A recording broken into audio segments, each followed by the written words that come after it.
আজ বানাবো সেই হেলদি ভাইরাল আইসক্রিম। চলুন দেখে নেওয়া যাক। নিয়েছি ফুল ক্রিম মিল্ক।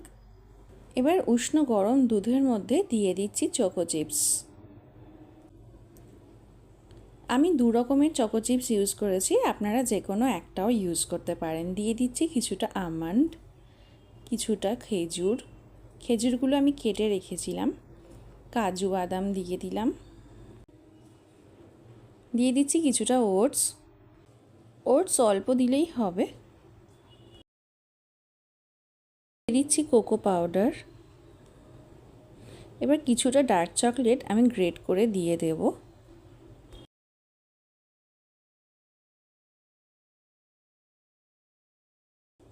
ভালো করে মিক্স করব।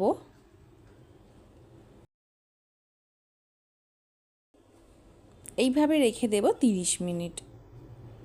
এবার সমস্ত উপকরণগুলো ব্লেন্ডারে ব্লেন্ড করে নিলেই হয়ে গেল আইসক্রিম তৈরি। এইভাবে আমি ডিপ ফ্রিজে রেখে দেবো 3 ঘন্টা। আর ওপর দিয়ে গার্নিশিংয়ের জন্য কিছুটা চকো চিপস ছড়িয়ে দিচ্ছি।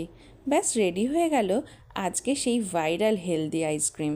বাড়িতে অবশ্যই একবার ট্রাই করুন। ভালো লাগলে সাবস্ক্রাইব করতে ভুলবেন না। নমস্কার।